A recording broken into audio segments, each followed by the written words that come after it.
y'all have any questions or anything, you can ask questions.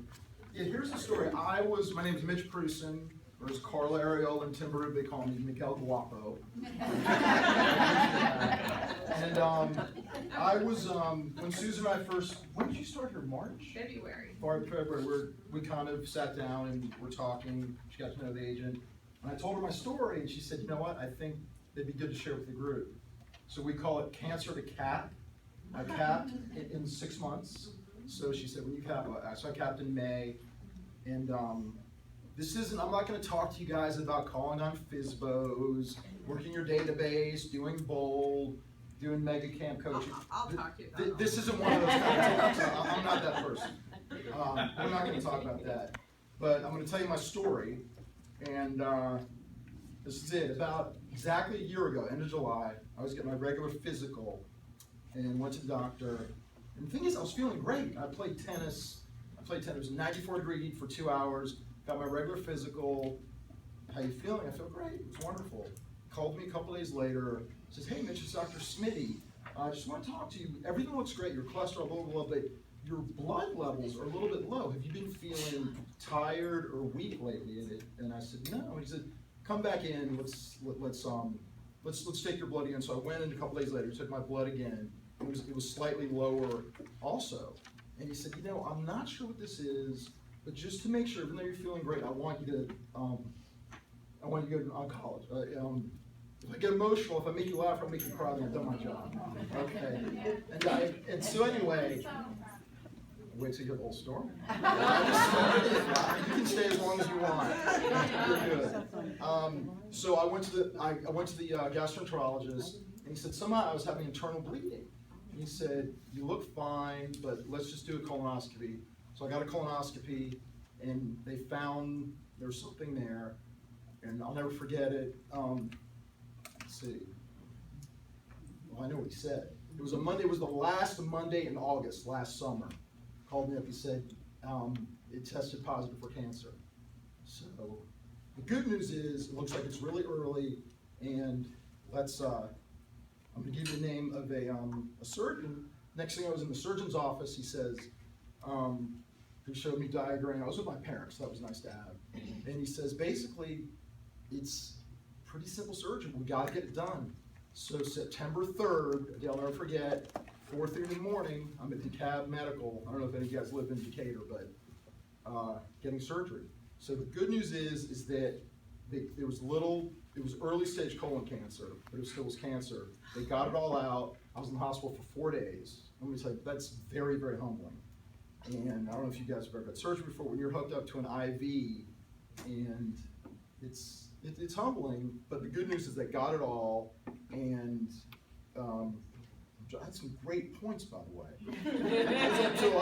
I took notes. So, all right, and the thing that was interesting with me is that I never had any risk factors, and she said I was sick, technically I was, but it was so early that I never felt any of the effects of it. In fact, I remember 2 days before my surgery, I was in the gym, I was looking at myself like, I look pretty good. That was me you saw. You were texting the whole time, telling me that. And so I'll never forget, and I only told 2 people in the office, Brian McGuire, this was before my surgery, and Tim Barub, just because I was pretty sure things would be okay, but you want to wait till something happens afterwards, so I told those 2 guys, and they were fantastic. And had my surgery, I was in the hospital for 4 days, I mentioned that. It's very humbling, you're in the hospital for 4 days. I'll never forget, they would wake me up at 5 o'clock every morning, and made me walk, which was really important. And let's see. And then I got home and I recovered pretty fast, which was good. And I think I exercised, I walked, and I did. I remember I came back to the office after about 2 weeks, and I seemed all right, didn't I? And then gradually, but I want to just mention a few people that. The one guy that's not here that I'm really obsessed with, do you guys know Wendell York? Mm-hmm. Yeah. He doesn't know this, but, and I don't even, the thing is, I didn't really know him that well, but he called me up, and I couldn't drive. They wouldn't let me drive for about a week. And he called me, and I was at home. My mom actually stayed with me at first, and I was functioning, but obviously I couldn't drive. And Wendell came over, it was the Friday after my surgery, and he picked me up, went to mow a mushroom in Midtown, took me to lunch, and he's a good man. Yes, he is. So, that was a good thing. And So Tim, talk about your mindset during that time. I mean, my mindset was basically, it happened so fast, and I was pretty sure I was gonna be okay. I was very, very positive, and I knew if I listened to what they told me, I'd be fine. Yeah, and it was just, hey, you know what they're telling you you gotta do it. And the one thing that was kind of upsetting is that I knew people, a lot of my friends, everyone was supportive, but you always get one or two people that have done 0 years of any medical training that were saying, are you sure they know what they're doing? Like, maybe you should get a second opinion. Well, what about this? What about that? And I saw on the internet that if you drink apricot juice for 4 days, it's gonna be great. And I said, no, these guys know what they're doing. Yeah, and you listen to an expert. So can I weave it to real estate? We're experts in real estate. Clients should listen to us. There, we got real estate done. So, they said I recovered rather fast. Another anecdote I want to talk about was I remember the first Saturday night after I could drive. I remember I just drove on by myself and just listened to music. It was the greatest Saturday night of my life. Yeah. Not the greatest, but one of the So, and I remember I went to QT, and those crappy drinks that at QT? I got one of those, it tasted fantastic. I just drove around and then that was my first Saturday night out of surgery. So I basically couldn't do real estate for about 2 months, even though I did, but my mind wasn't there. And I was telling Susan this, is that when something like that happens, you're so focused on recovering.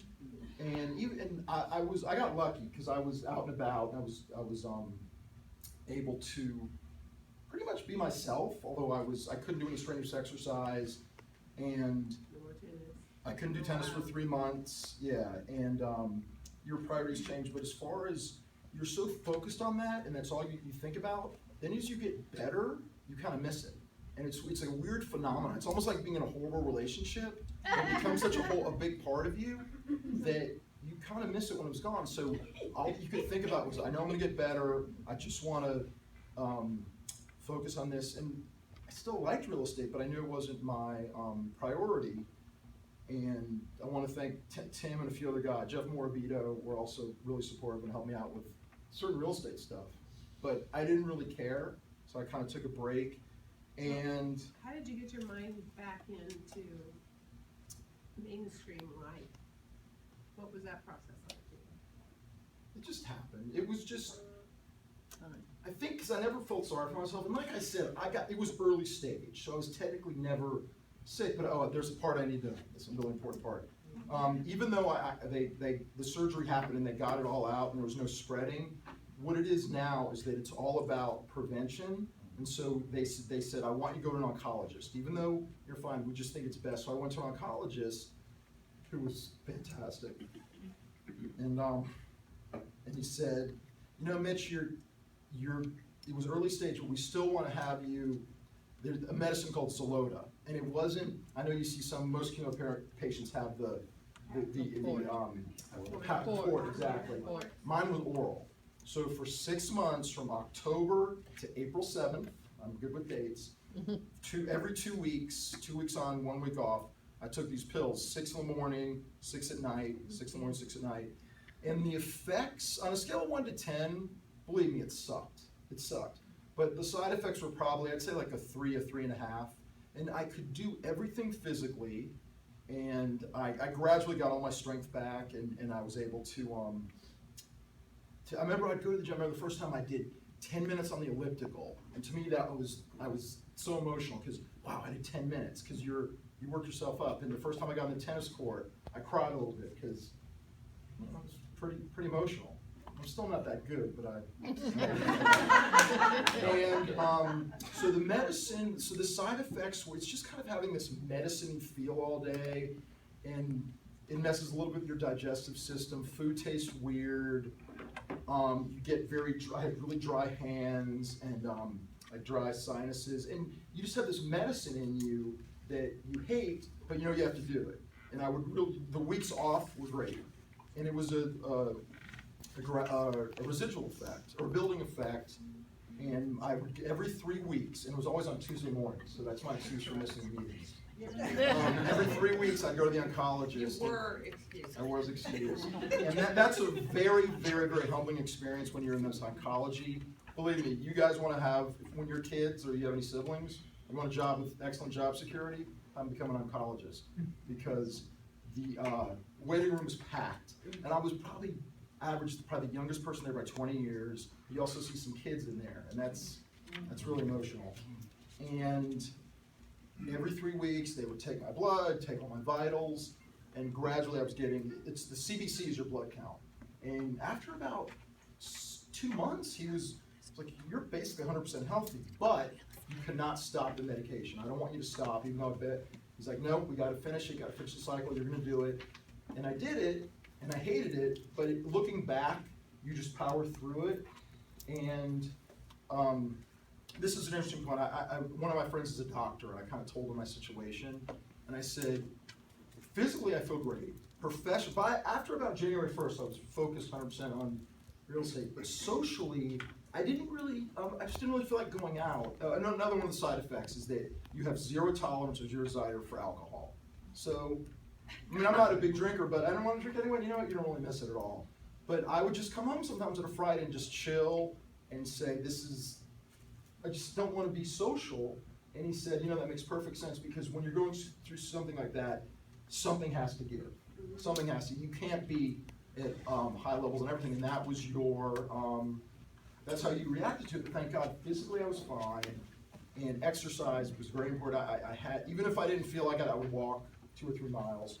So that was great. So tell them how you got back your mindset back and My got back into mindset. work. Because we're running at work. Okay. Hold on. All right, and I want people to ask a lot of questions. Okay, so basically all right, I mentioned Wendell, Brian, Tim Berube. You really found out who your friends are. I had people that you know in life, and you maybe haven't spoken to for a while, but just come out and, hey, are you okay? And it means a lot. And then you also remember the people that didn't call you. That means a lot also. But as far as my mindset, as far as just life or real estate. How did you get your mind? Because you capped by May. I mean, you literally capped in 6 months, and your brain wasn't 100% engaged. It was by January. And it could have been. Most of us, I'll speak for myself, if I got a diagnosis like that, I don't know that I would have come back into work 2 months later. You know what I mean? Well, you look at, oh my gosh, now I have to do this medication, I'm not 100%, I don't feel well. Believe me, some days I didn't want to come in. And some days I didn't, but luckily we can work from home. And that's why medication. But he still worked. He still worked through all of it. And one thing that I consistently heard when he shared his story with me is, have you not heard him say, a lot of people when they're diagnosed with something horrific or they go through something hard, they almost speak about it like ownership, like my cancer, my illness, my this, my that. He never says that. He always talks about it like it was out here, like it was a distant thing separated from him. And I believe somewhere in there, because of his mindset, that's how he was able to get back into doing what he loves, surround himself with people again, start moving forward with his life, and start taking his life back a little at a time. Are y'all hearing that same thing? I think it's pretty incredible. I think I had a pretty good attitude, and I know that's really important when you're going through something like that. They all told me that, and It doesn't mean you don't have down days, or that it's not hard, or that it you had depression or anything. like you just couldn't believe it. I was like, I can't believe it's happening to me. And even the doctors would look at my chart and say, you have 0 risk factors, and you had no symptoms, but I'm like the 1 in 100,000 person that got the puck got through the goalie, as they said. And I think I know it's made me a better person. And when you guys see me making people laugh, if I flirt with cute girls, that's my way of dealing with it. But I'll flirt with cute guys. If Morbido was here, I'd probably flirt with him. An equal opportunity flirter. Yeah, I'm saying, if I offended anyone, I'm so sorry. Listen, I apologize. And He's an equal opportunity that's flirter. right. We're all and have a bunch of married